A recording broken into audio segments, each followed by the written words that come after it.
I want to put the telly on, Ange. Could do. Evening all. Nice to see you all. We have at the moment people logging in as we speak. We are now, I've only been live 5 seconds or so, but never mind. Right, what's everybody been doing today, I wonder? Good evening, Kate and Dave Farmer are on. Nice to see you. All the rest of the clan are there as well. Excellent. We've got Stuart Colwell just logged in. Evening, Stuart. Martin Davis is already there. Evening, Martin. And Nikki Bowers is there. Hi from, hello, Houston. Do you copy? Yes, we copy. Houston copies. Michelle's just logged in. Charlie, Michelle. Hello, everybody. My beer's run out, Michelle, you'll be pleased to know. So I wanted some other beer now. What a shame. I hope yours went down very well.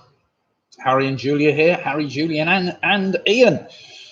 Right, I've been summating some scores over the past few weeks, and we've now done 12 quizzes on a Sunday and a Wednesday evening. I've got the last 5 weeks' scores, but it's a bit complicated because some teams have only done 1 week and others have done 4, which doesn't really make it fair to make an exact comparison, but never mind. Got Ollie Dean, nice to see you. First time tonight, Ollie. Nice to see you, and thanks for joining us. Where are you hailing from, Ollie? Are you from Rugby or are you elsewhere in the country? We've got Karen Pennington just logged in from Blackpool. Hi to see, nice to see you, Karen. Hope all is well with you. Hi, Hilary, nice to see you. And Carol's in as well. Great to see you, Carol, for tonight's quiz. Dead easy rounds tonight, as always. 1 or 2 silly testing questions. And Michelle, what are you drinking now? What's the next brew? Charlie has finished his box. Yes, well, I finished mine as well. There was a dribble in it tonight, and that was it. Nothing left. So at the moment, I'm just on a bottle of something from Aldi's, and I'll have to make do until this Friday. We'll probably be brewing sometime next week a new brew, but until then, we've got 3 or 4 casks of lockdown, which is the same as we had this week. They won't be on, so I think all this week's is actually sold, to be fair, but we'll see. Right, Ollie Dean, Midlands, teaming up with the one and only Sophia. Sophia, nice name, Sophia. Right then, what have you all been doing today anyway? I've been out on my bike today. We did about 36, 37 miles on our tandem today. Oh, nice to see you. Mike Yates has just signed in. Nice to see you, Mike. And Mark Anderson, our Norwich fraternity. Nice to see you, Mark. How's things with you? All right? Keeping well? I bet you're ready to get out and get back on the road. Catherine Briggs, hello, Catherine and Lisa, all the way from Wakefield. Great to see you. Good evening. How are you tonight? Well, we've got people from all over the country come and join our quiz. We've got Don Quixote, of course, now. Don Quixote at the moment are there or thereabouts at the top of the leaderboard after winning on Sunday night's quiz, equal with Chili Willy on Sunday night with a very respectable, I think it was 58 out of 60. So they didn't drop 2 points. Just goes to show how easy the quiz definitely is. So, but Don Quixote, they're logging in from 2 locations, Manchester and London. I don't know what they're doing with each other. They're probably communicating with Messenger or Zoom or something or other. Right, Steve Farnham's just logged in. Hi, Steve. How are you? All right. Richard Potter's in. Evening, Richard. How are you? Mumsy is back. Hello. Marion's back in. Mark, checking in with Green Jack's Ripper, 8.3%. Mark, is that in a bottle, can, or have you been down to the brewery and actually got some? Green Jack, of course, from that neck of the woods, isn't it? Your neck of the woods, somewhere over in the Norwich area, I suppose. I've been past the Green Jack brewery, I'm sure. Anyway, after my epic bicycle ride today, in which we got lost somewhere near Offchurch on the outskirts of Leamington, I'd taken the wrong road. We then followed this, what appeared on the Ordnance Survey map to be a kind of a bridle path. It turned into the rocky road from hell. The wife wondered why on earth we were going down this little path, which was very bumpy, I have to say. But thankfully, it came out the other end in Eathorpe somewhere, and we got back on track after Eathorpe. I lost my temper with a large group of people when walking the dog. Luckily, no bruises. Is that you, Harry? Oh, dear. Oh, dear. Well, you should have set the dog on them. The famous 5 are here. Another team that are virtually at the top of the leaderboard as we speak. Nice to see you, John O'Rourke and the gang. Again, a dead easy quiz tonight, John. You'll love it. Anthony Pugh and the gang have just signed in from Stretton, signing in. No Tom tonight. Oh, dear, dear, Anthony Pugh. Where on earth's Tom gone? You've let him out for the night, have you? Right. What else have I done today? Not a lot, really. I went down to the pub this morning just to check on the gardens coming on nicely in one of our pubs. And the landlord there is busy. Well, that's all he's doing at the moment. He's gardening, basically. The manager, sorry. Get it right. I'm on Richard Potter. What's he drinking? I'm on Sanford Orchards Devon Mist. Richard Potter, completely. Right, we've got Ruth Foster just checked in. The fish and chips and the Greys are here. Oh, my goodness, now you're in trouble. There's another team at the top of the leaderboard with the Greys as well. Michael Harrison. Hello, Nick from Harry and Becky. Love to see you. Franklin's Kenner Wheat. That's a good beer. Right, for those that haven't done the quiz before, and before you sign out, I always start the quiz at 1/4 the hour. So you've got just a few minutes, another 8 minutes of me waffling away, and then we'll start. Now, tonight's first round, we've got 6 rounds of general trivia knowledge. There's nothing too spectacular about any of it. First round tonight is entitled Wednesday the 6th. Wednesday the 6th. So you can write on a piece of paper WENDSAY 6TH, which should give you 12 letters minus 1, which is a number, of course. So you'll have 1 number and 11 letters. So you should have 12 answers to the first round, not the conventional 10, which I normally do, but 12 in the first round. Okay, so it reads on a piece of paper, Wednesday the 6th, top to bottom, nice and easy. Right, Faye's just logged in, checking in. 1/2 of the booby prize girls are here. Right, well, you need the other half, surely. Jackie's logging in. Evening, Jackie. How are you? She's on a Copperberg. Oh, very good. And yeah, I think cider's probably, a lot of people drink cider during the summer months. I don't know whether it's just the heat or whatever else, but I like to stick to the real ale. That's obviously the best stuff, but getting hold of it at the moment's a problem. However, the supermarkets, especially places like Aldi's and where else do we get some bottles the other day, Ange? Home Bargains.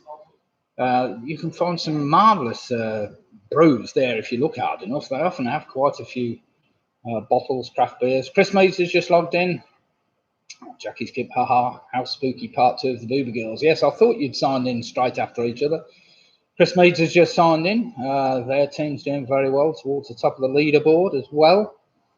Right, we've just got a few minutes. Oh, Greg and Jill Pugh have logged in now. So you've got Greg, Jill, you've got competition from your brother Anthony's in tonight. Got Helen, Linda present. My goodness, Steve. Helen and Steve Valentine have logged in. We've got Roy Job. Has also logged in, so we're really getting some people now logging in. Have we got our friends from Canada logged in yet? I don't know. It may be, maybe not. It's always very awkward, people from Canada trying to join the quiz, because, of course, there it's only 2 or 3 in the afternoon, whereas here it's 8 in the evening. Oh, we've got Jane Gifford, so we've got Jane and Graham here from Cambridge. And, well, Jane is here anyway at the moment, so presumably that means Graham will be with you in a minute to just help you with that rather tricky first round. Wednesday the 6th. So just a reminder, round 1 is called Wednesday the 6th, where all your answers...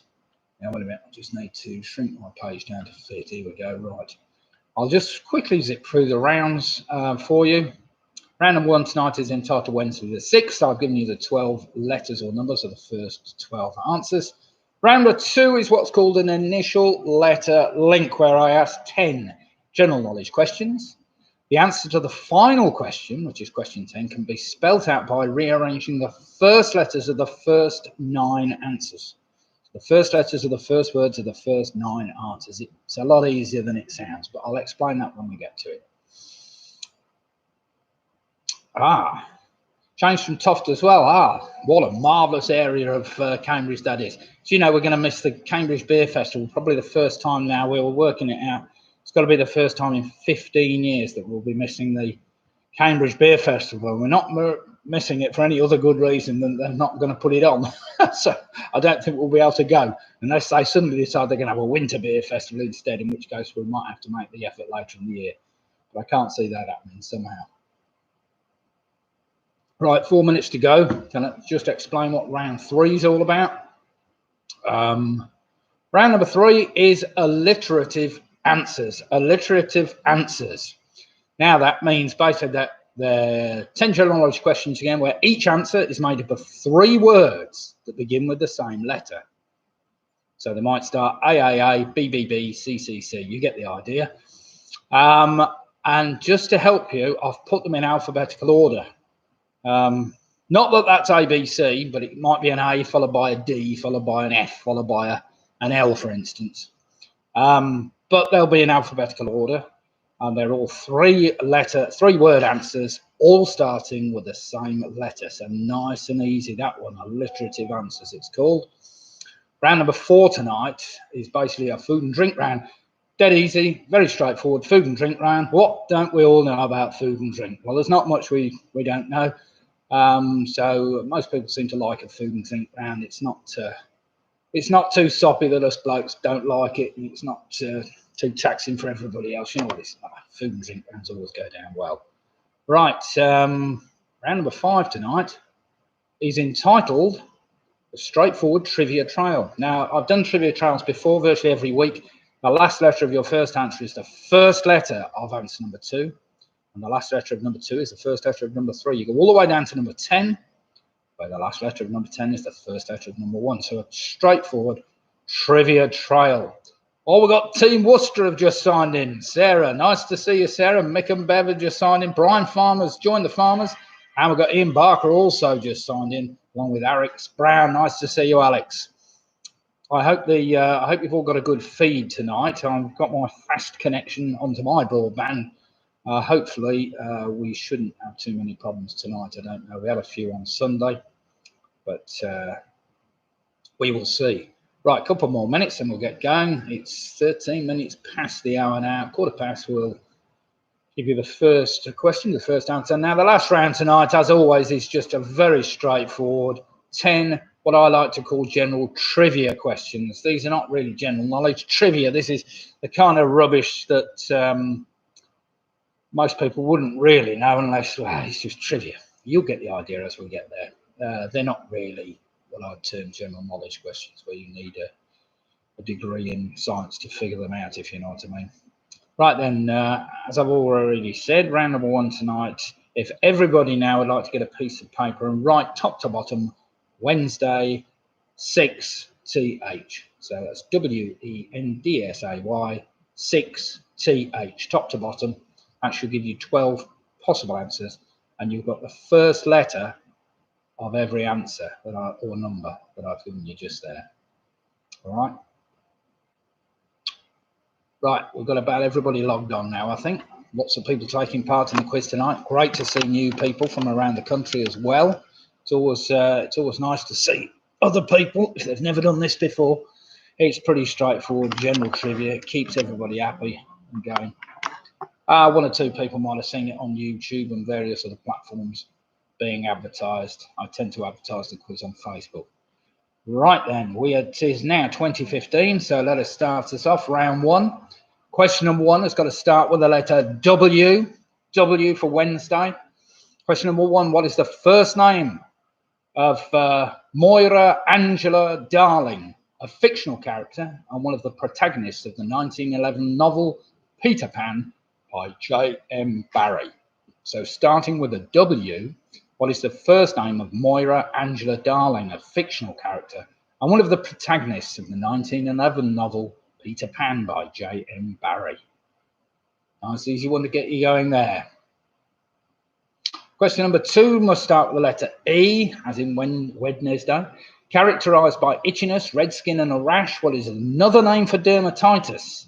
A group of diseases that results in inflammation of the skin. So characterized by itchiness, red skin and a rash, what is another name for dermatitis?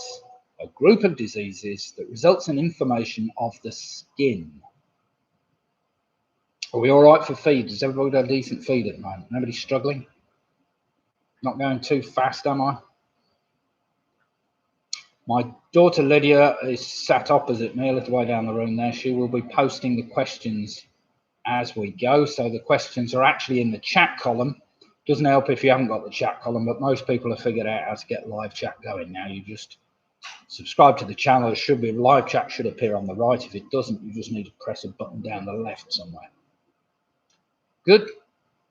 Right then, question number 3 is going to start with the letter D. Also, the name of a city. What cake is often made with currants, sultanas and almonds and originated in 19th century Scotland? So also the name of a city. What cake is often made with currants, sultanas and almonds and originated in 19th century Scotland?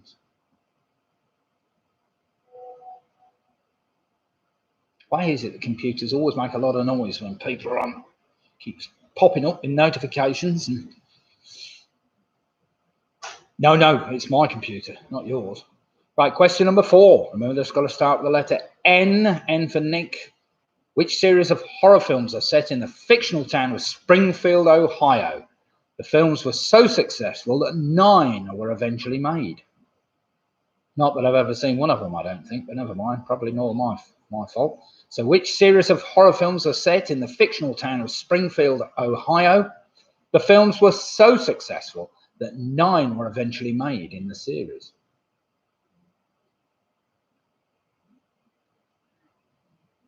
Question number 5 will test you all you good God-fearing people, with a name meaning God strengthens. Which prophet is the central protagonist of the 26th book of the Old Testament? You've got a letter, you can have a guess if you don't know. So with a name meaning God strengthens, which prophet is the central protagonist of the 26th book of the Old Testament? Of course, you could get your Bible out and quickly sneak and have a look, see what the 26th book of the Old Testament's got. Not that I want to make any suggestions about possible cheating, but if you have a Bible to hand, which I'm sure all of you will have somewhere, you'll find the 26th book of the Bible's named after him, or he's named after them. Right, question number 6. Now listen carefully, because a big clue in this one. It's got to start with the letter S. Which famous literary sleuth's sidekick saw service with the 18th Berkshire Regiment of Foot?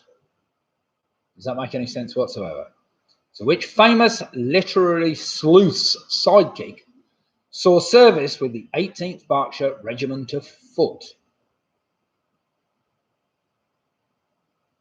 Yeah, I thought that'd be a bit testing one. That's a 2-word answer, of course, I want. First word starts with an S, which kind of gives it away a bit. Just looking for a literary sleuth. It's not very easy to say literary sleuth, especially after half a pint of beer, but never mind. Right, question number 7. Named after a Dutch colony, what is the type of sugar that originated on the South American continent? That starts with the letter D, of course. Named after a Dutch colony, what is the type of sugar that originated on the South American continent? Is that another food one? That's before the food and drink round. We've had 2 food questions. Never mind. Question number 8. This has got to start with the letter A. Famous for its carpet manufacturing, what is a market town and civil parish on the eastern border of the county of Devon in England? So famous for its carpet manufacturing, what is a market town and civil parish on the eastern border of the county of Devon in England?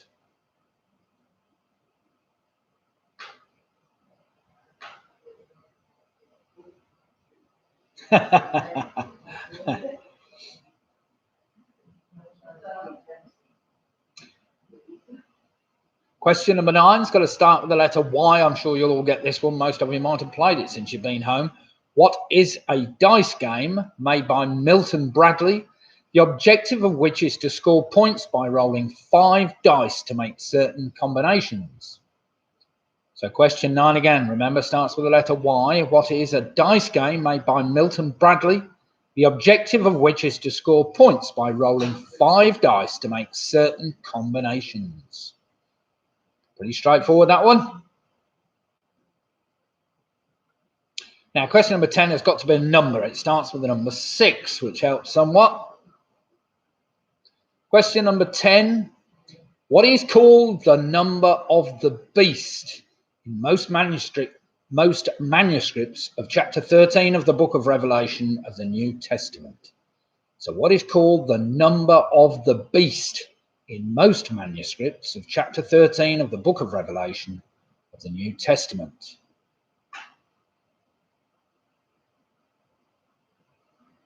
That takes me back to seeing The Omen or something like that. Must have been in there. Can't believe that. Question number 11. Remember, we're on to the letter T again for 6th. So this starts with the letter T.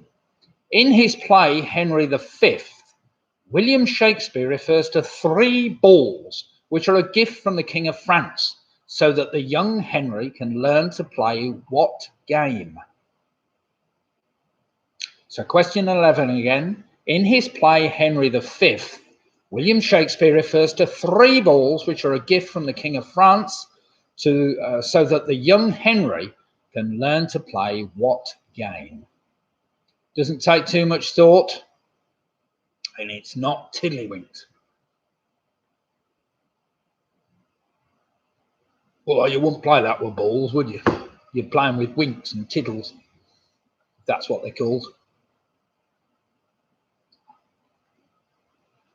And finally, question number 10, which has got to start with the letter H to finish this dead easy first round. Before Tony Blair, who was the previous leader of the Labour Party to win a general election? So before Tony Blair, who was the previous leader of the Labour Party to win a general election? What's with all these fairy tale questions? These are for the children. There's nothing wrong with fairy tale questions. Right, that should be the first round. All the questions are up on the left-hand side. I'll give you a minute to go and get yourself a beer or have a quick snack. In fact, I'll put it on the clock, so we've got exactly a minute, and then I will tell you the answers to the previous 12 questions. Where's my clock gone? It's up here somewhere. Clock. Can't find it. How can I never find the damn clock on it? Oh, there it is. Right then, starting from now, you've got a minute. Ian Miller, at last. Sorry you missed first round with a tech problem. Well, Ian, if you're very fast, all the questions are up there. Either you could try and answer them as we go along with the answers, but never mind. You've got exactly a minute. So, well, you haven't actually. You've got 48 seconds left. Yeah, it's a bit of a problem if you can't log on or get on. Never mind. Go on, Ian, have a go quick. You can zip down them. They read Wednesday the 6th, top to bottom. A man of your sagacity could do that straight away.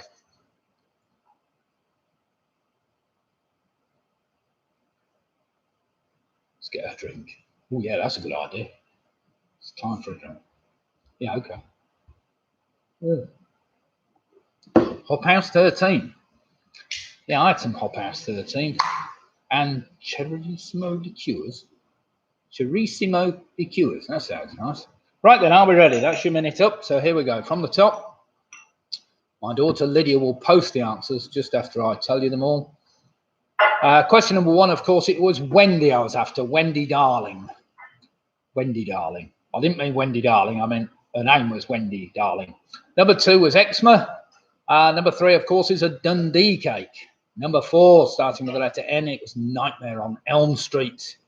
Number 5, Ezekiel was the name of that prophet I wanted, which is also the 26th book of the Old Testament. Number 6, of course, the literary sleuth was Sherlock Holmes.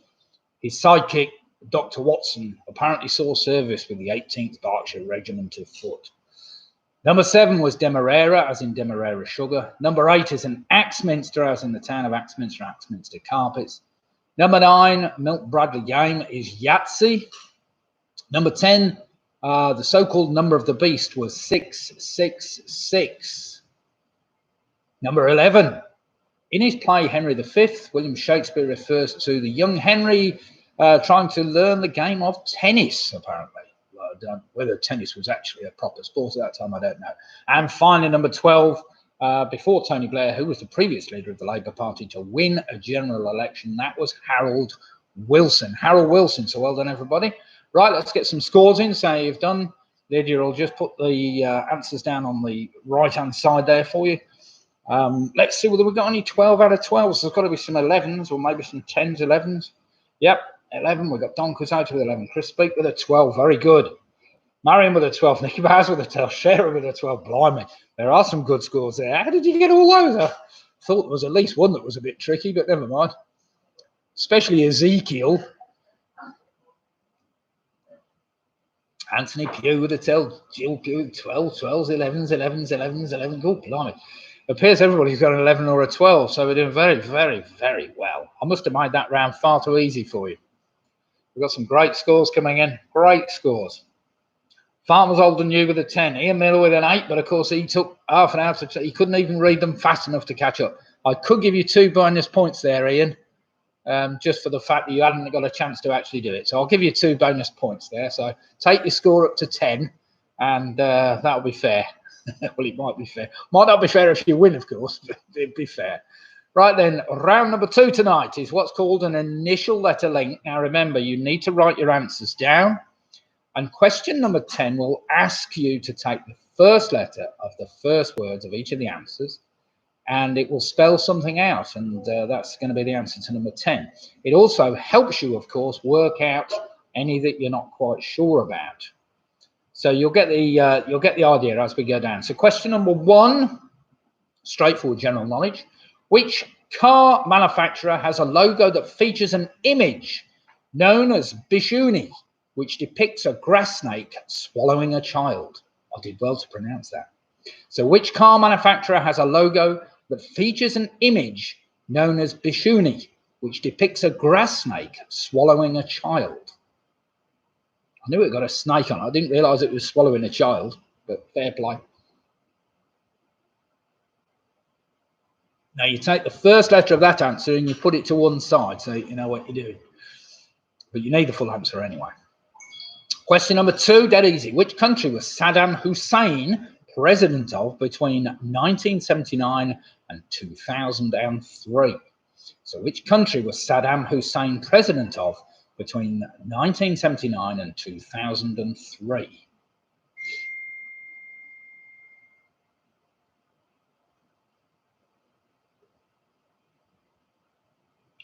Jennifer Graham's joining up with the Wakefield team. Hello, Lisa and Catherine. Brilliant. 9 from Blackpool. That's okay for Ian. Sorry, Alex, what did you get? I could perhaps get... Oh, you got 11. No complaining when you get 11. Right, question number 3. In 1997, Jenny Shipley became the first female Prime Minister of which Commonwealth country? So in 1997, Jenny Shipley became the first female Prime Minister of which Commonwealth country? If you didn't know that, you might want to write down a couple of alternatives because you'll need the first letter of that answer to finally get the number 10. So you don't have to write, well, you could write 2 possibilities or even 3 if you think there are 3. Question number 4. This is for all you ladies, really, but I'm sure in the world we are today, and you men, because I'm worth it, because you're worth it, and because we're worth it, have all been advertising slogans for which cosmetics company? You can tell I use it all the time. Because I'm worth it, because you're worth it, and because we're worth it, have all been advertising slogans for which cosmetics company? Told you it's dead easy around this one, never mind. Question number 5 gets even easier. In the southern hemisphere, the summer solstice occurs in which month of the year? So in the southern hemisphere, the summer solstice occurs in which month of the year?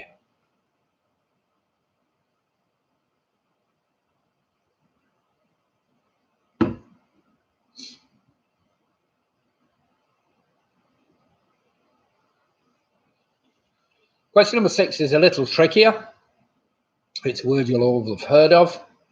Question number 6, what word, meaning a formal agreement made by opposing sides in a war to stop fighting comes from the Latin term meaning weapons and to halt.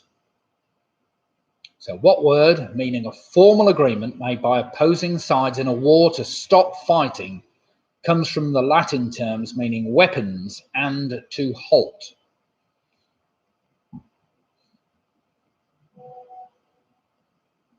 I'm sure you could work that one out after a second. Question number 7. This is a bit trickier. This is one that Martin Davis from Wales should get. In which city in Wales would you find the burial place of the patron saint of Wales? So in which city in Wales would you find the burial place of the patron saint of Wales?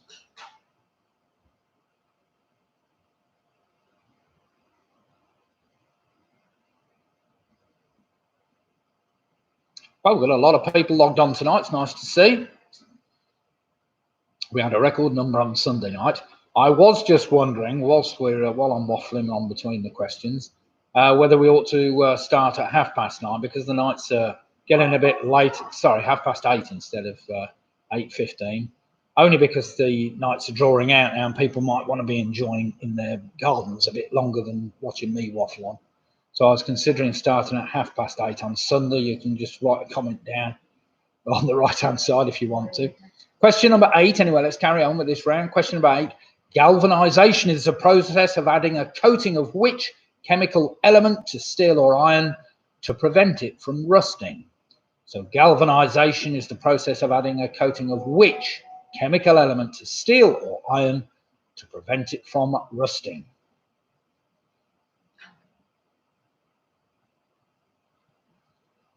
Too late as it is, Carol. Well, it's not your bedtime already, is it? I was only thinking you might want to be in the garden a bit longer, that's all, but if you're keen and happy to watch the television, fair enough.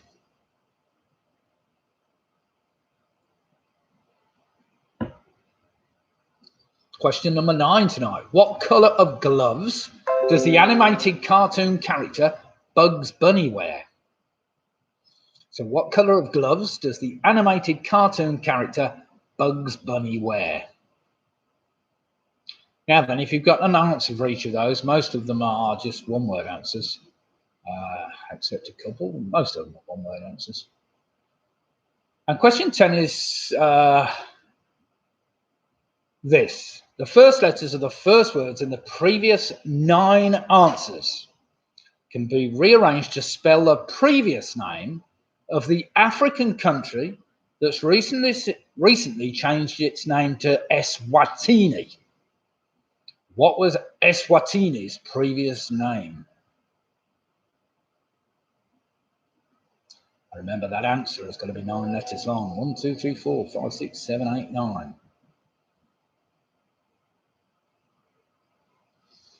Yes, it might be easier to just look at Lydia's chat rather than trying to listen to me say that again. So the first letters of the first words in the previous 9 answers can be rearranged to spell the previous name of the African country that has changed its name to Eswatini in 2018. What was Eswatini's previous name?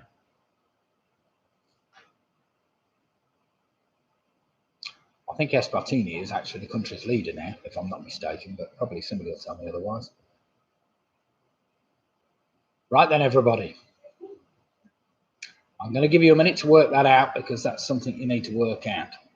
So you're looking for a former African country, 9 letters long, using the letters from the first letters of each of your answers, okay? So I'll give you a couple of minutes on that one. Yeah, I'm going to hold on, Keith. You're all right. Come on, work it out.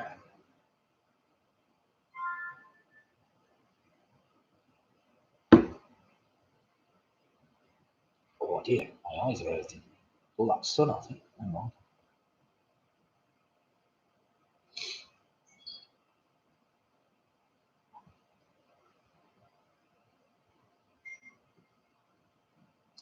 Right, I'm just going to give you all a bit of an extra time on that one. Oh dear. Hay fever today. I don't know what the pollen's like at the moment. I've never suffered with hay fever, but I know a number of people do. And I do know that it was a crystal clear blue sky today from start to finish. But surprisingly, my solar roof did not produce as much today as it did yesterday. I was looking at the stats and it was a kilowatt down on yesterday's performance. And I think that's because it's warmer and solar panels don't work so efficiently when it gets hotter. That's the only explanation I'm giving it, and it sounds quite reasonable to me. So I got high pollen count today. Oh dear.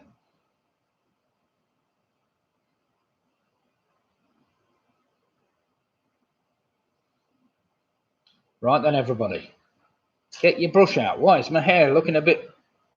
Is that better, Martin? Get your brush out, indeed. Right then, everybody, are we ready for some answers to the previous round? Here we go then. We go back up to Holly Dean. What's your pub called? Well, we've got two. One called the Victoria Inn, where I do the quiz on a Sunday night, and the other one's called the Alexandra Arms, which is in the centre of Rugby, or the Alexandra Tavern, as my manager likes to call it now. Right then, question number one, are we ready? Which car manufacturer has a logo that features an image known as the Bishuni? Basically, it depicts a grass snake swallowing a child. That's Alfa Romeo, so you needed to take the A for that. Number two, which country was Saddam Hussein president of? That was Iraq, you needed to take the I. Commonwealth country I wanted was New Zealand, so you needed to take the N. Because I'm worth it, because you're worth it, because we're worth it was L'Oreal, so you needed to take the L. The Southern Hemisphere, the summer solstice is in December. Number six, the word meaning a formal agreement between opposing sides is an armistice. So you took the A for that. Number seven, the city in Wales where you find the burial place of the patron saint of Wales. Well, of course, that's St. David. And surprise, surprise, it's in St. David's. Number eight, I wanted zinc, which gives you a Z. Number nine, the colour of Bugs Bunny's gloves were white. And if you took those 9 letters, rearranged them, you ended up with a country in South Africa called Swaziland, which is now Eswatini, or whatever it's called, but formerly known as Swaziland. Right then, everybody, let's get some scores. And we've got Chris Beat with a 19. That's very good scores, Chris. Anybody higher than a 19 at the moment? Looking for a 22. Anthony Ridgway's got a 22. Well done. Marilyn with a 22. We've got Tim Morgan with a 9. Tim, I need your total score, not just one round, unless that is just one round, but it can't be. Stuart Cole with a 20. Don Quizzoto with a 21. We've got Michelle with a 19. Jill Pugh with a 21. Very good. Ruth Foster, Fish, Chip, Spoons and the Greys. They've got to be on more than 10. That must be just a single round score. Helen and Steve on 19. Graham Gifford on 18. Sarah's on 18. Andrew Lewis on a 20. Jennifer on a 16. We've got John O'Rourke, Fames 5 on 21. We've got Ruth Foster on the 21. Tim's on an 18, actually. Nicky Bowers on 21. Richard Potter on 19. Jenny Coulson on 18. Ian Miller on 18. Karen from Pennington on 17. Anthony Pugh on 21. Pick Mix on 19. Mike Yates on 20. Martin Davis on 20. We've got Carol Jackson and Home Alone on 21. Paula Lewis and the Quizzy Rascals are on 20. Chris Beeps, who I can't count, on 21. Steve Farmer on 20. Roger Griffiths 19. Brian Farmer with 19. And so on and so forth. We've got Harry and Becky on 18. The Boom Prize Girls are on 16. Alex Brown, he's got Eek 5. Keith and the gang on 19. Jennifer Graham, we will come. What's that? We will have to make a comeback. All right. Alex Brown 16 in total. Yeah, that wasn't an easy round if you didn't quite get the hang of that round. Now then, round number 3. This is an interesting round. This is called alliterative answers. Alliterative answers. What's that? No, they're not on tonight. Yes, I could commentate at the Grand National. Coming up to the first fence. Here we go. We're going up to round 3. This is called the chair. No, it's not. Alliterative answers. Basically, they're all 3-word answers beginning with the same letters. So, might be your first answer, for instance. They're in alphabetical order. So if one of them appears the wrong way around, that may not help. But they're not necessarily A and B and C and D. They might be A, D, F. You can get the idea through the alphabet. So question number 1, this will get you going.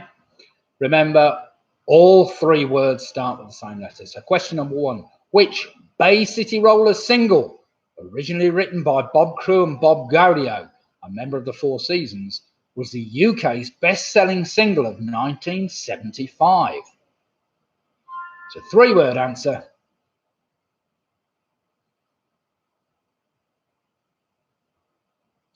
Ghostbuster. Well done.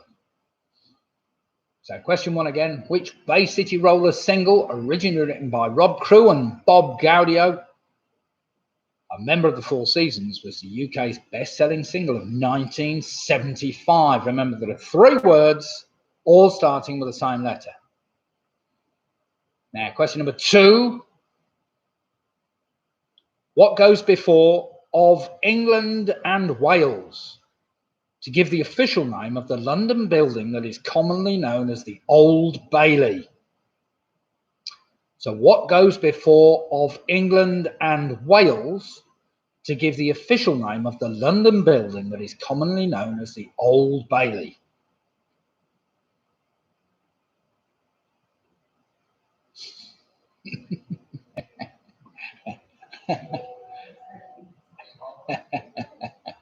No, it's true. You'll soon catch us up, Keith.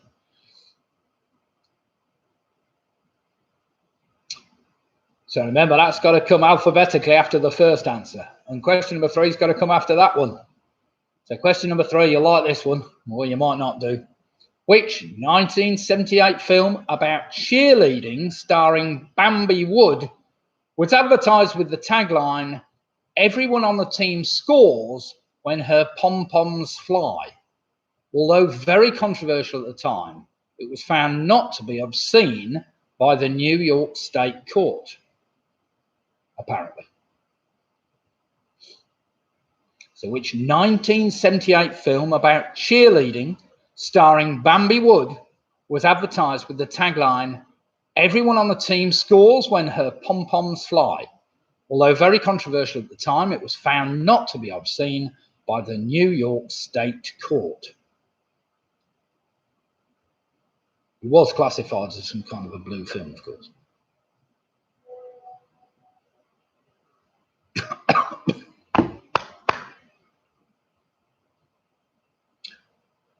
Remember, three-word answer, all starting with the same letters. I'm sure Anthony Original will get that one. Probably for two reasons. Question number four, dead easy this one. What song did Robert Baden-Powell create in the 1920s for the first World Scout Jamboree, with lyrics written in gibberish so that everyone could sing it without having to understand its meaning? So what song did Robert Baden-Powell create in 1920 for the first World Scout Jamboree, with lyrics written in gibberish so that everyone could sing it without having to understand its meaning? And it's still sung today, I'm sure, at every jamboree. So if you've been a Boy Scout, you should be able to get that one.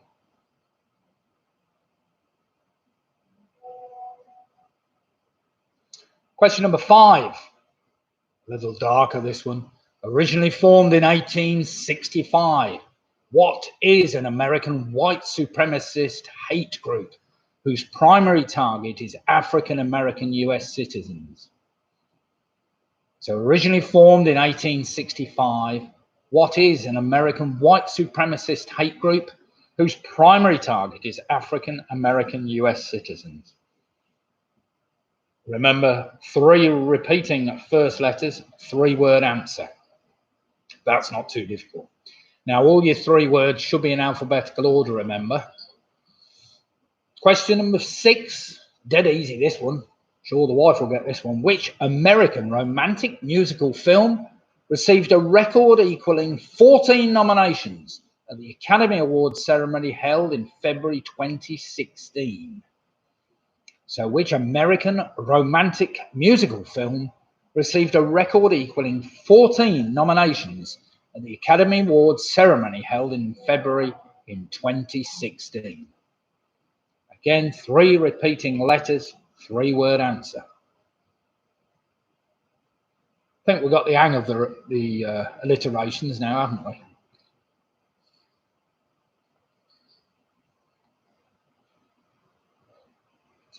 I must remember that. Question number 7 is a bit harder for me to pronounce, especially after a few beers. So I'll try. Question number 7. Honorific bilatudinitatibus is the longest word in the English language to feature only alternating consonants and vowels.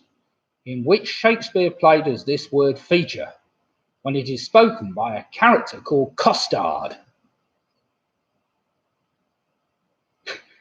So the word honorifica bilatudinitatibus is the longest word in the English language to feature only alternating consonants and vowels.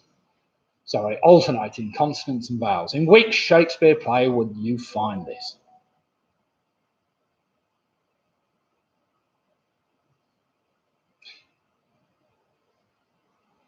It's actually I've got spaces in either the. It's all one word, but never mind. Again, a 3-word answer. 3 of the same letters. Question number 8 is going to take some thinking. In music, which 1980s group took their name from that of a Moscow street gang that roughly translates as Burn, Burn, Satellite? You might get it from the satellite bit. So in music, which 1980s group took their name from that of a Moscow street gang that roughly translates as Burn, Burn, Satellite? Concentrate on the last word, you might get the whole name of the group.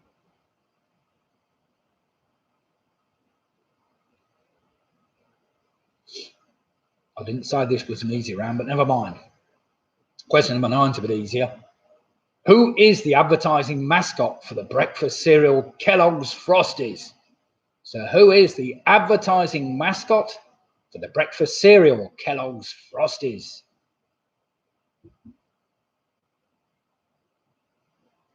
Again, a 3-word answer, all the same letters. And finally, question number 10 in this dead easy or difficult round. Who are a Scottish soft rock band formed in 1982? They're best known for the 1994 cover of the Trogs' 1960s hit, Love Is All Around. So who are a Scottish soft rock band formed in 1982, best known for their 1994 cover of the Trogs' 1960s hit, Love Is All Around? Sure that was in a famous film as well.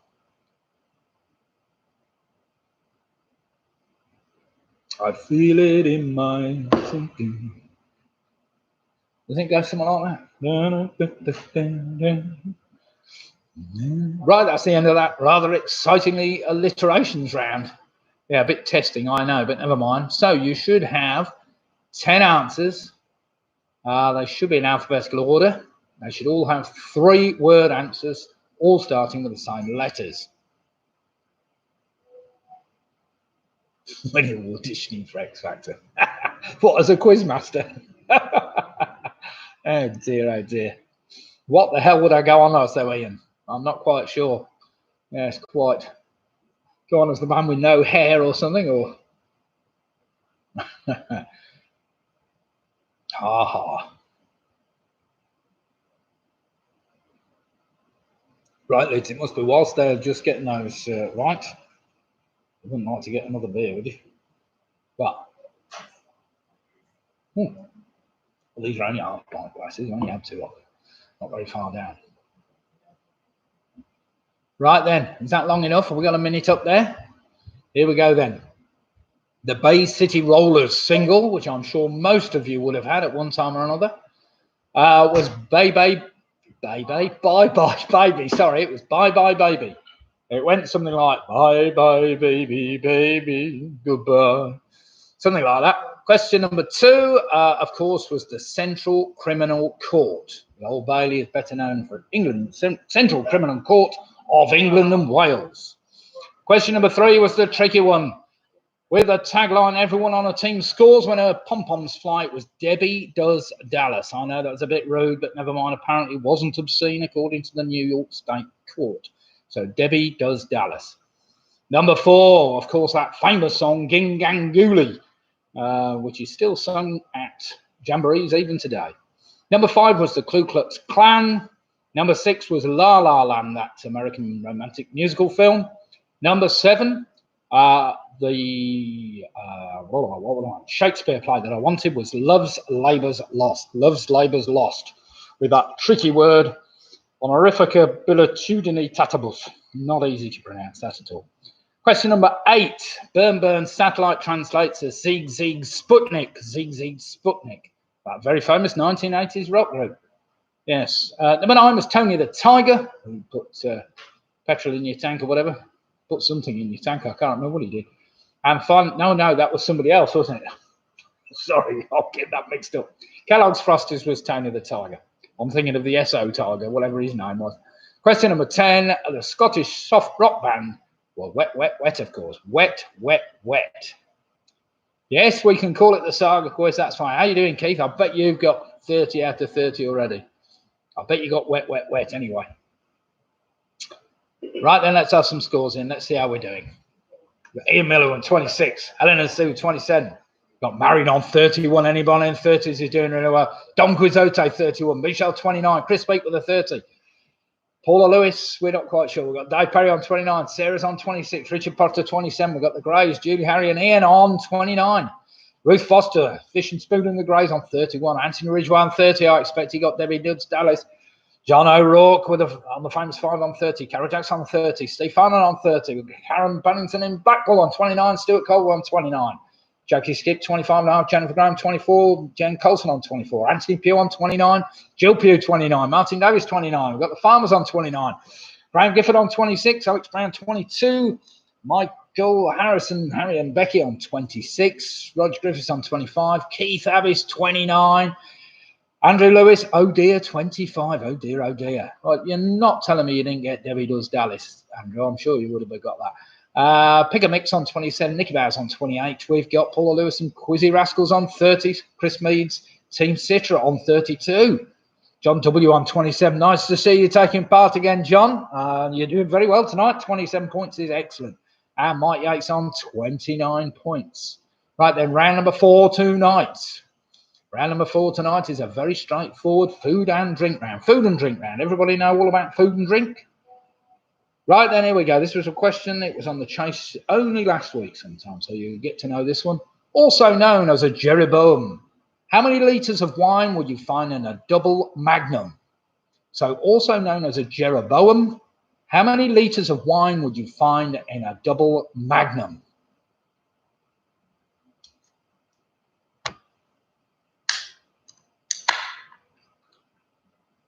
Mike Yates is in a Zoom team tonight. Excellent. Well, the more people that you Zoom with, I suppose the better chance you've got of, mind you.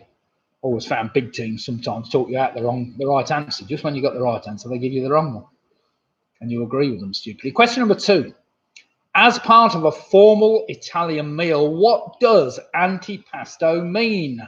I'll give you the choice. Is it the first course, the main course, or the last course? So as part of a formal Italian meal, what does antipasto mean? I'll give you the choice. Is it the first pasto? Antipasto. I'll give you the choice. Is it the first course, the main course, or the last course? All right, I was starting my...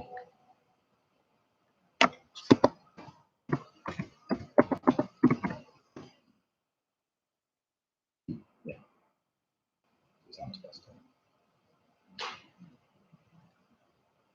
Right, question number 3. The coffee-flavoured liqueur, Tia Maria, originated in which country? So the coffee-flavoured liqueur, Tia Maria, originated in which country?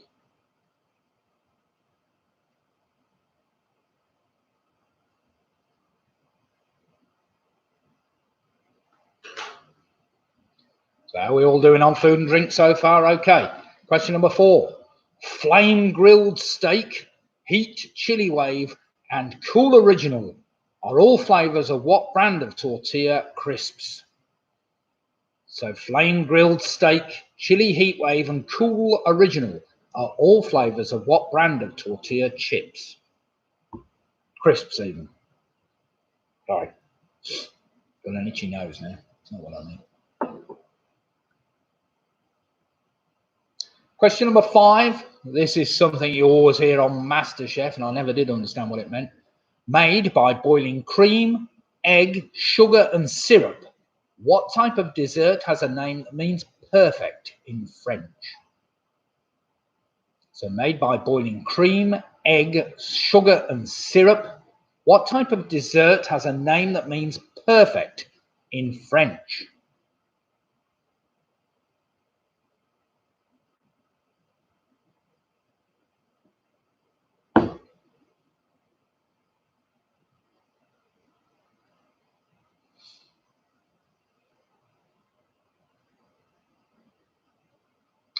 Question number 6. It's one that probably won't be applicable much longer, but never mind. Stilton cheese has a protected designation of origin, requiring it to be produced in only one of three English counties for it to be called Stilton. Name these 3 counties. So Stilton cheese has a protected designation of origin, requiring it to be produced in one of 3 English counties for it to be called Stilton. Name these 3 counties. I will give you half a point for 2. Not easy to get all 3, but you can have a guess.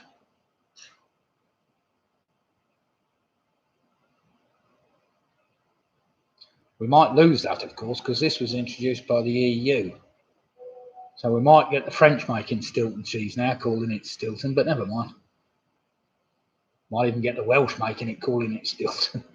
Even worse. Sorry, Martin.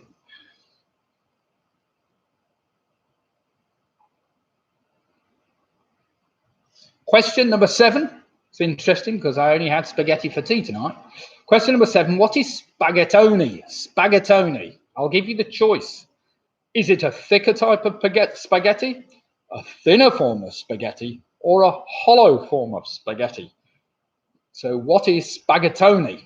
I'll give you the choice. Is it a thicker form of spaghetti, a thinner form of spaghetti, or a hollow form of spaghetti? I've never known hollow spaghetti, although you get those tubes, don't you? What are those tubes called?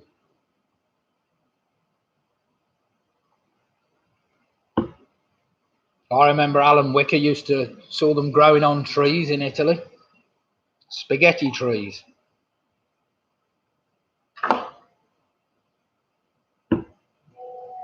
Right, question number 8.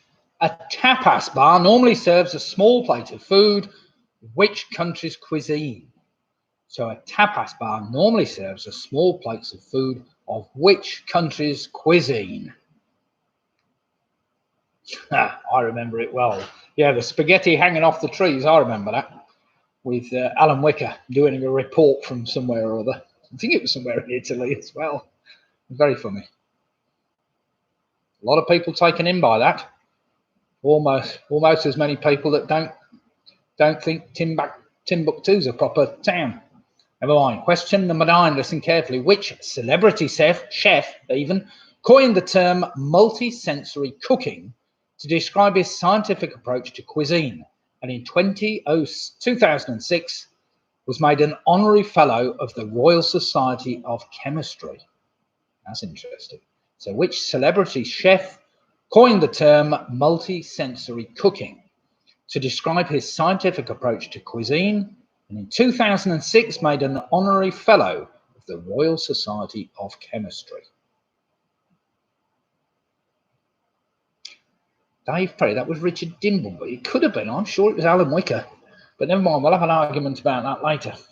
I'll quickly bring up the BBC archives in the background and find out whether it was Alan Wicker or David Dimbleby, or Richard Dimbleby. Could have been Richard Dimbleby.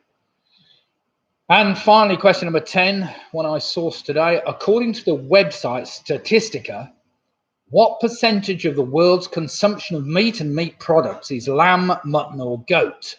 Again, I'll give you the choice. Is it 3.6%, 13.6%, or 23.6%?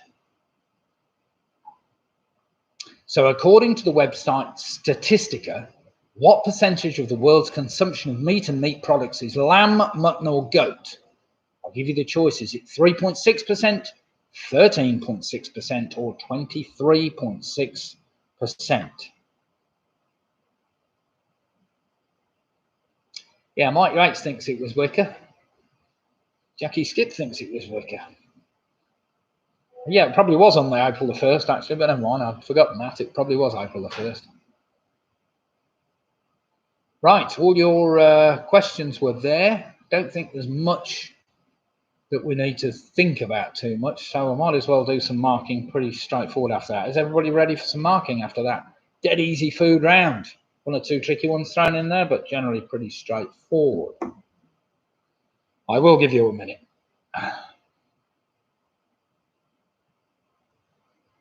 It could have been on Panorama, Martin. You might be right. I'm going to have a quick look while you're all getting your things down. Let's have a look.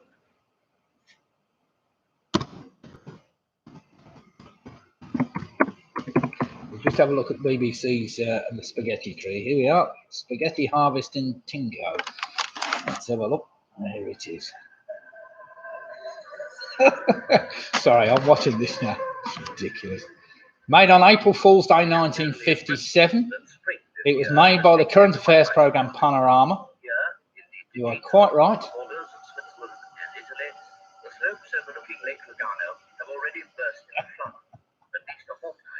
Right, okay, I'll give up on that. I'll just pause that for a second. Stop. Right, back to where I started from, sorry. It was Richard Dimbleby voicing it. It was definitely Panorama because I've just been watching it. It could well have been Richard Dimbleby. I'm sure Alan Wicker did it, but never mind. Right, okay. Answers to that round then. Let's just go back to the beginning as we start. A Jeroboam. How many litres of wine would you find in a double Magnum? Well, a Magnum is 2 bottles of normal wine, which is 750 ml. So you double that, 1.5 ml, and it's a double Magnum, so it's 3 litres of wine. 3 litres of wine in a Jeroboam. Number 2, Antipasto means the first course. Number 3, the coffee-flavoured liqueur Tia Maria originated in Jamaica, of all places. That was tricky. Number 4, flame grilled steak, heat chili wave, and cool original flavours of Doritos. Number 5, boiling cream, egg, sugar, and syrup, meaning perfect in French. It's a parfait. A parfait. That was excellent. Number 6, I will give you half point if you can get 2 of these. Obviously, a whole point for all 3. It's Derbyshire, Leicestershire, and Nottinghamshire that still is allowed to be made. Number 7, what is spaghettoni? I gave you the choice. Is it thicker form of spaghetti? Yes, it's a thicker form of spaghetti, spaghettoni. A tapas bar normally serves Spanish cuisine. Number 9, it was Heston Blumenthal, that celebrity chef. And fine, number 10, I gave you the choice. It is just 3.6% of the world's meat production, apparently. It goes lamb, mutton, or goat, just 3.6%. Majority poultry has just overtaken pork, apparently. Pork has been the biggest until the swine flu outbreak last year, and for some reason the Chinese stopped manufacturing pork products and gone over to chickens or more. So anyway, that's by the by. Right, let's have some scores in and see how you fared after round number 4. What's that? Jamaica. That was a tricky one, Jamaica.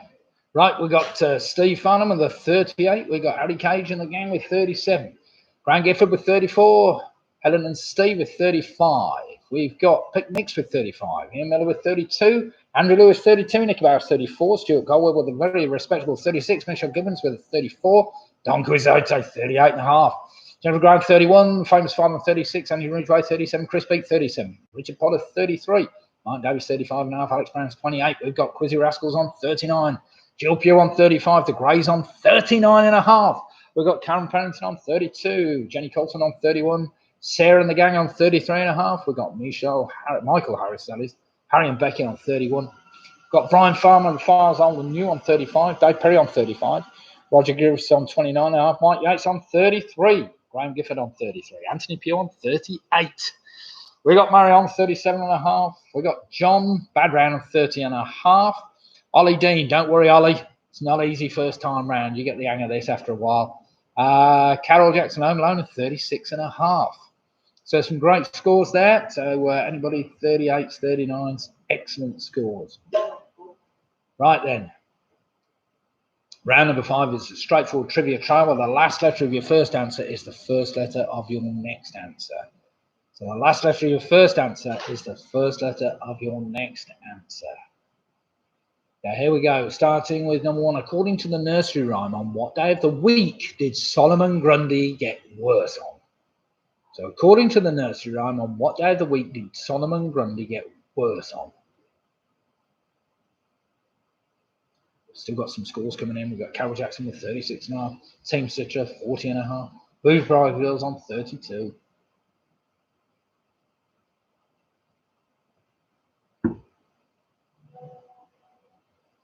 Right, take the last letter of that answer, and this is the first letter of number 2. The first letter of this answer. Derived from the Latin, auscultation is the medical term for what common involuntary reflex seen in humans and many animal species.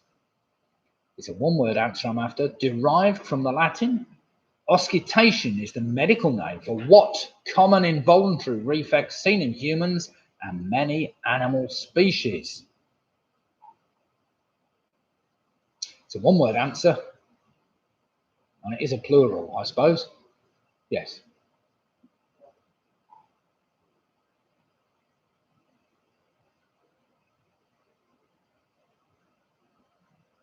Question number 3.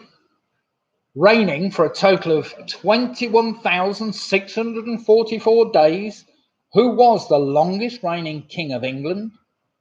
A full point if you can give me his regnal number, but I only need his name for the trivia trial. So you take the last letter of his name, and it's the first letter of your next answer. Yes, plural, I said. Yeah. Question number 2, I need that as a plural. Take the last letter of number 2, it's the first letter of number 3. The last letter of number 3, forgetting the regnal number, is the first letter of number 4. So question number 4, named after the Roman name for this city. What is a flat handicap horse race? It is run at York over a distance of 1 mile, 5 furlongs and 188 yards. So named after the Roman name for this city. What is a flat handicap horse race? It is run at York over a distance of 1 mile, 5 furlongs and 188 yards. It's just a single word, 4 letters long, just to help you.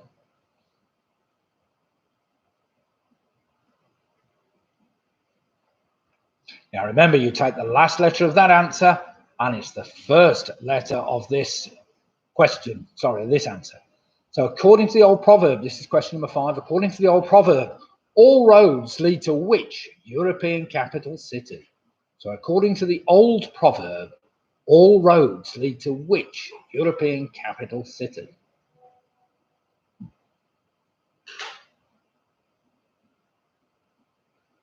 And that was dead easy, wasn't it? So take the last letter of that one, and it will make the first letter of this one a lot easier. So the last letter of question number 5, or answer number 5, is the first letter of answer number 6. The constellation Aquila straddles the celestial equator, but which bird does it represent? It was the bird that carried Zeus's thunderbolts in Greek mythology. So the constellation Aquila straddles the celestial equator, but which bird does it represent? It was the bird that carried Zeus's thunderbolts in Greek mythology. Again, just a one-word answer. Take the last letter of that one, and it's the first letter of number 7. Represented by an uppercase letter H. What is the 7th letter of the Greek alphabet? You've got a letter there, make it pay. So represented by an uppercase letter H. What is the 7th letter of the Greek alphabet? Short and sweet.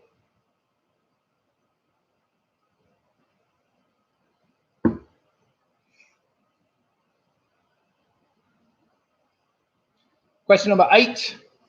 Remember, take the last letter of number 7, first letter of number 8. Which king of England was on the run from the Vikings? He took refuge in the home of a peasant woman. She asked him to watch her cakes, but was distracted by his problems. He let the cakes burn and was roundly scolded by the woman. It's a good old fairy tale, but I think it's probably right. So question 8, which king of England was on the run from the Vikings? He took refuge in the home of a peasant woman. She asked him to watch her cakes, but distracted by his problems, he let the cakes burn and was roundly scolded by the woman. Oh, I'm going too fast. Sorry. I'll slow down a little bit. All the questions are in the chat, by the way, just in case people are finding it difficult to keep up or the internet connection's poor. So just have a look in the chat, and it will give you the questions. Do remember the last letter of each of your questions is the first letter of the next question, next answer. Sorry, the last letter of your answer is the first letter of your next answer. Let's get it right. God. Confusing myself, let alone everybody else. But never mind. We've only been on air 1 hour and 10 minutes now. We're doing all right. Right, question number 9. What is a regionally distilled alcoholic drink made from the blue agave plant, primarily in the area surrounding the city of the same name in the Mexican state of Jalisco? So what is a regionally distilled alcoholic drink made from the blue agave plant, primarily in the area surrounding the city of the same name in the Mexican state of Jalisco?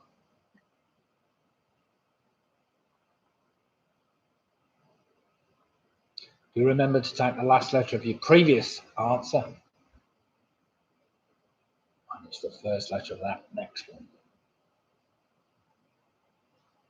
I forgot to mention, question number 8. I'm after a 3-word answer. 3-word answer for number 8.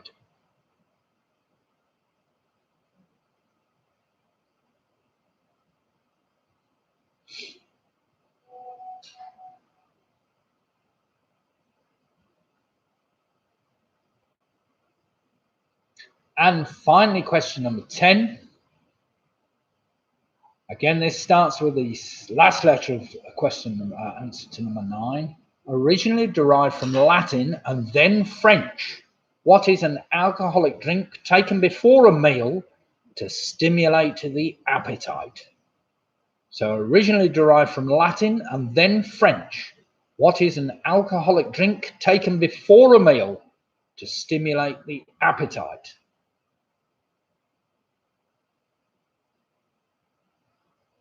Yeah, sorry about 8. 3-word answer for number 8 I'm after. I mean, who'd have put a single word down for that one, surely?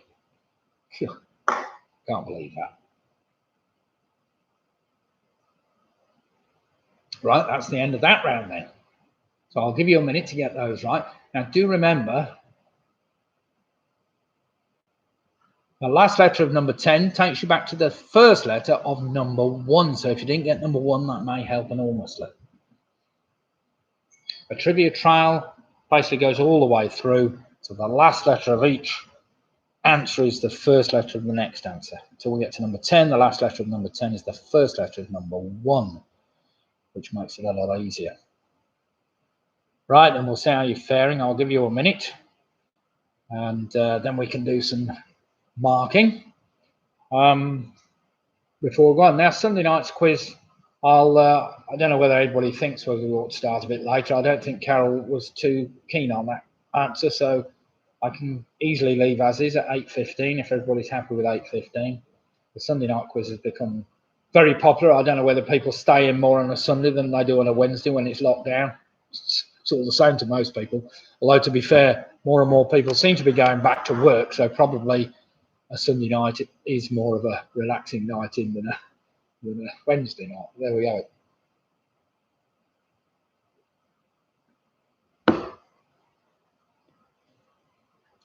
Of course, Sunday is awkward for some people. There we have it. Right then, let's just go through the answers to the trivia trail according to the nursery rhyme. On what day of the week Did Solomon Grundy get far worse? That was on Friday. That gave you the Y for the common involuntary reflex of yawning. That gave you the G for George, as in George III for the full point. If you only put George down, there's only half a point. Named after the Roman name for the city. The Roman name for the city was Eboracum. The race itself is called the Ebor race. Number 5, according to the old proverb, all roads lead to which European capital city? That's Rome. Right.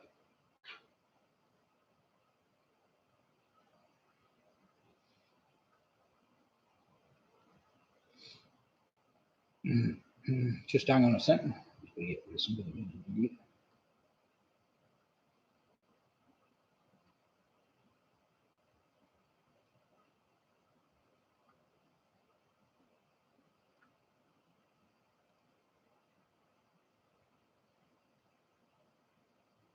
Right, sorry about that. Where have we got to? Right, yeah, all roads lead to Rome, of course. That gave you the E for the Aquila. Aquila is the Latin for eagle.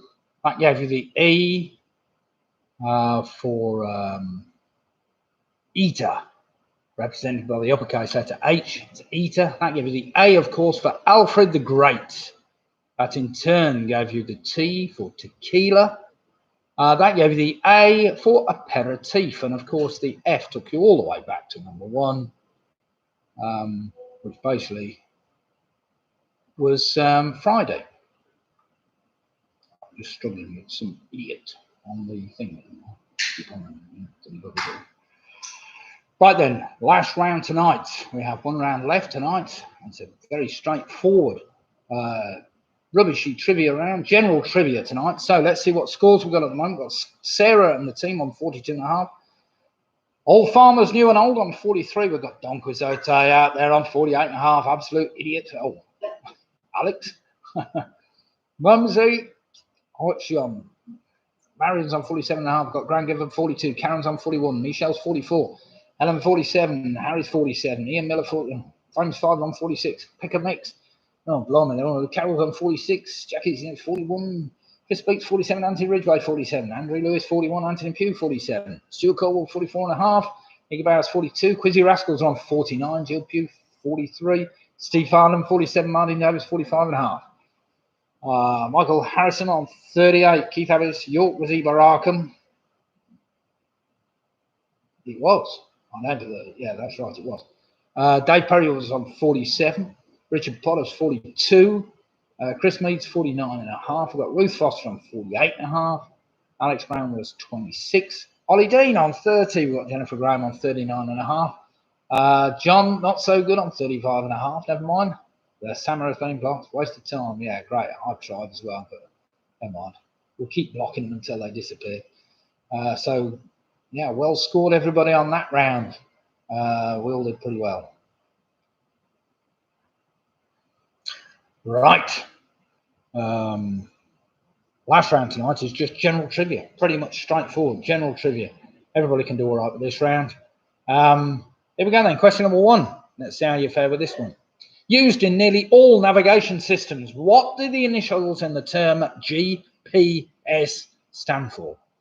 So used in nearly all navigation systems, what do the initials in the term GPS stand for? Not as easy as you think, that one. Question number 2. I'll slow down a bit. So GPS, all we need to know, 3 words that relates to.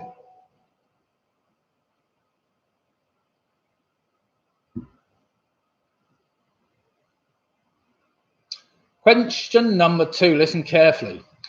Incontinentia buttocks is the wife of which great friend of Pontius Pilate, whom hails from Rome in the 1979 comedy film The Life of Brian? So Incontinentia buttocks is the wife of which great friend of Pontius Pilate, whom hailed from Rome in the 1979 comedy film The Life of Brian? I'm sure you all know that one.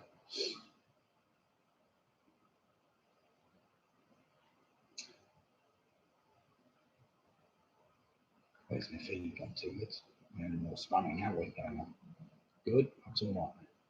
Question number 3.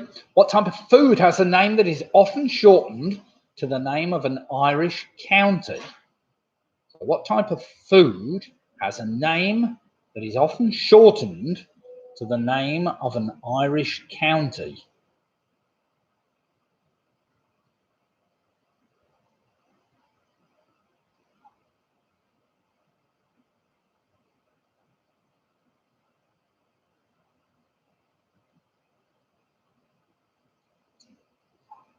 That's not as daft as it sounds. It sounds a bit daft, but never mind. You might be able to come up with a county that sounds like a food.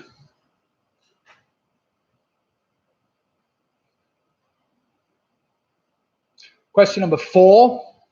How many states of the United States of America have a Pacific coastline? So how many states of the United States of America have a Pacific coastline? Not quite so easy either, that one. I could have given you some choices, but I didn't.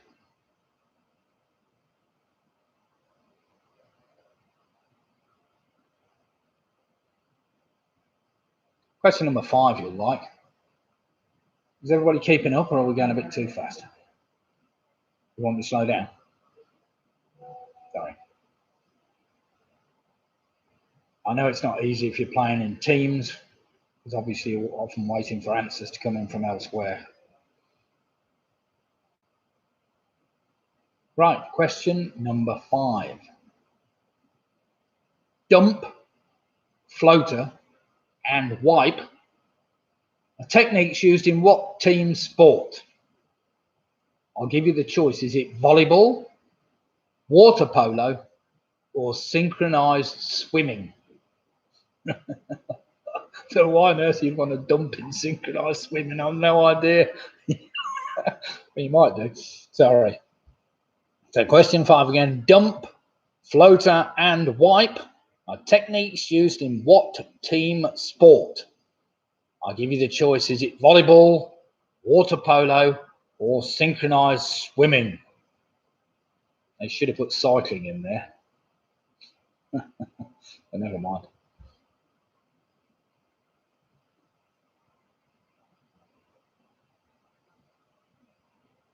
Now that's a daft question, isn't it? That's pretty daft.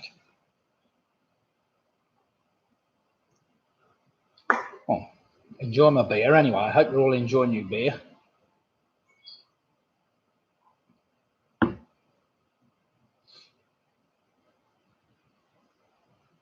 Question number 6. Listen carefully. How many tracks from the Beatles album Sgt. Pepper's Lonely Hearts Club Band were banned at one time for airplay on the BBC? I'll give you the choice. Was it 2 of the tracks, 4 of the tracks, or 6 of the tracks? So question 6 again. How many tracks from the Beatles album Sgt. Pepper's Lonely Hearts Club Band were banned at one time from airplay by the BBC? I'll give you the choice. Was it 2, 4, or 6?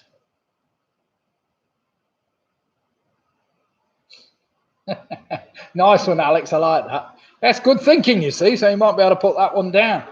But there are 2 sports, of course, that take part in a swimming pool.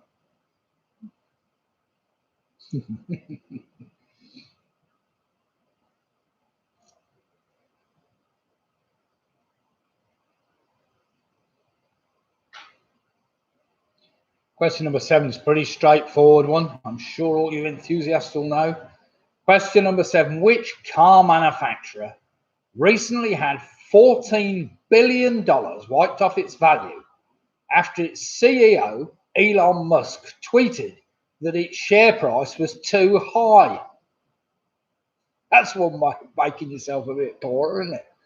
So which car manufacturer recently had $14 billion wiped off its value after its CEO, Elon Musk, tweeted that its share price was too high?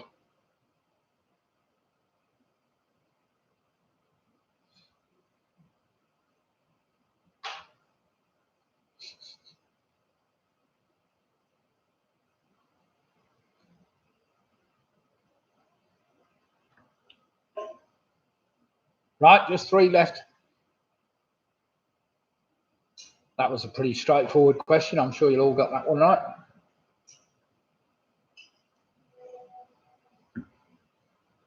Question number 8, listen carefully. It's a question that pops up in most trivia quizzes once in a while. According to Norse mythology, the god's home, Asgard, could only be reached following what naturally occurring phenomenon? So according to Norse mythology, the god's home, Asgard, could only be reached following what naturally occurring phenomena?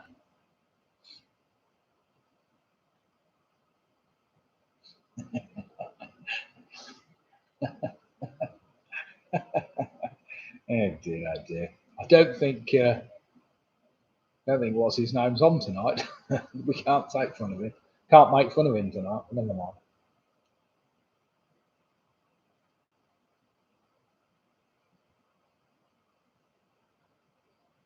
Question number 9, dead easy. What name is given to a skilled tradesman responsible for cutting, installing, and removing glass? So what name is given to a skilled tradesman responsible for cutting, installing, and removing glass?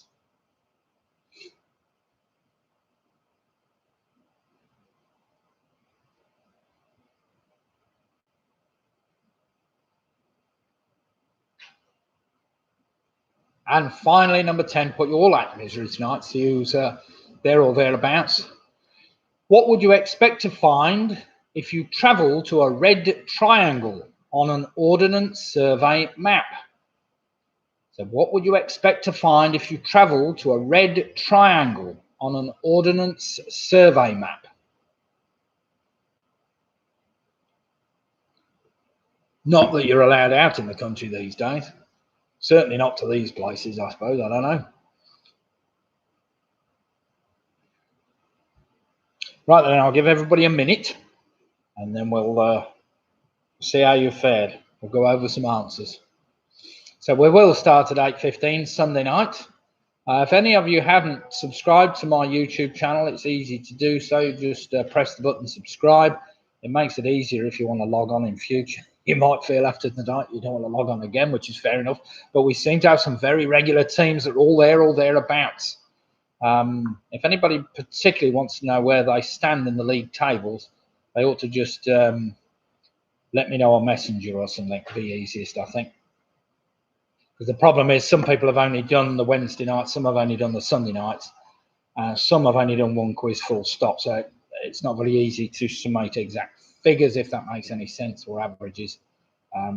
But clearly we've got some teams right at the top. Right then, let's go over the answers to the previous 10 questions. Are we ready? Need a bit longer or what? Still getting the wrong answers in. It's no good waiting for the wrong answers. Put what you think down, Andy. That's the answer. Right, the last round tonight basically was a general trivia round. And it went something like this. Used in nearly all navigation systems, what do the initials GPS stand for? It basically stands for Global Positioning System. Global Positioning System. That's got to be bang on for the point.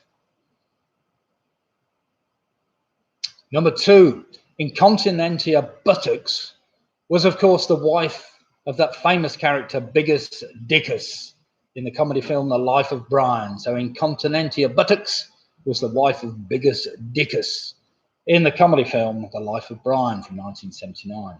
Number 3, the shortened name for mayonnaise is Mayo, which just happens to be the name of an Irish county. So I was after Mayo for the Irish county. Number 4, how many states of the United States of America have a Pacific coast? That's 5. California, Oregon, Washington on the mainland. Then there's Alaska and Hawaii. So there are 5 states. Number 5, dump, floater, and wiper techniques used in what team sport? I gave you the choice. Was it volleyball, water polo, or synchronized swimming? Well, it would be great if it was synchronized swimming, but it isn't. It was volleyball. Well done if you got volleyball. Number 6. How many tracks from the Beatles album, Sgt. Pepper's Lonely Hearts Club Band, were banned at one time from airplay by the BBC? The BBC had it in for the Beatles. They were always banning things. Basically, it was 4. And the 4 songs I was after, if you're interested, were I Am the Walrus, A Day in the Life, Lucy in the Sky with Diamonds, and Being for the Benefit of Mr. Kite. Apparently, they found issue with that. Number 7, which car manufacturer recently had $14 billion wiped off its value? That was Tesla. Tesla, he said the share price was too high. Why he'd do that, I have no idea, but never mind. According to Norse mythology, the god's home Asgard could only be reached by a rainbow. Of course, it naturally goes up into the sky. Number 9, what's the name given to a skilled tradesman responsible for cutting, installing, removing glass? That's a glazier. And finally, number 10, a red triangle on an ordnance survey map should take you to a youth hostel. A youth hostel. So let's add them up and see how you've done, and see who tonight's top 3 or 4 teams are. I reckon anybody close to 60 tonight. Oh, well, in fact, I reckon, what do I reckon tonight? 52-3, something like that. Should be, well, no, maybe a bit more than that. 55, I would have thought. No, 59. Yeah, maybe a 57 or a 58, something like that. Would be a good score tonight. Right then, everybody, let's have some scores in, see how you fared. It's just something to keep us amused during these days. So we have Steve Farnon with a 53.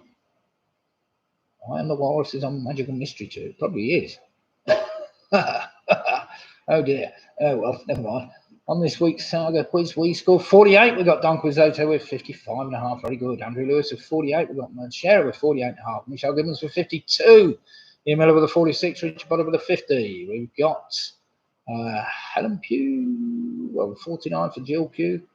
We've got Dave Perry with 53. Very good. Crashed and burned on that one, 45. We've got Mike Yates on 48. Very good, Mike. The gang. John W. on 39.5. Harry and Becky on 36. Never mind. We've got Paula Lewis, the Quizzy Rascals, on 57. That's a great score. Pick a Mix on 50. We've got Martin Davis, 52.5. Anybody in the 50s have done really well tonight. That is for sure. We've got Chris Mead, Team Mead, 54.5. We've got Anthony Pugh on 53. Excellent. We've got Harry Cage on 54. Team Abbas on 48. We've got Jennifer Graham, 47.5. Well done, Jennifer. Are you and your better half doing it separately, or somebody doing it upstairs and somebody doing it downstairs? Thank you as well. Yes, I hope you all enjoyed it tonight. It was a bit more difficult than last week, but never mind. I'll try and make it a bit easier for Sunday, I have to say. It's always hard trying to find funny questions or questions that people might find amusing, even if they're not amusing, but never mind. Last round was too difficult, maybe. Right, well, thanks, everybody. Good night to everybody, and hope you all have a safe and good week. Stay safe, stay in, unless you've got to go out and you're working. I think a lot of people are going to go back to work anyway next week after Boris's announcement, but I don't think we'll be... maybe some bonus points there. Thanks, cheers all. Thanks, Anthony, you did very well. Stuart did very well. I've got a music intro sound. Yes, I'm working on the music intro sound. I'll see whether we can do that in future. Might need a bit more technology before I get there, but never mind. Well, thanks, everybody, and good night. Enjoy the rest of your evening, whatever you're doing. I don't know what's on television tonight. It might be something good. As I say, stay safe. Let's hope the weather stays good. And if you're back again, we'll see you on Sunday for another ridiculously unexciting or exciting quiz to keep you all going the way you want. Cheers. Good night, all. Thank you. Do not end yet. Very much, thank you.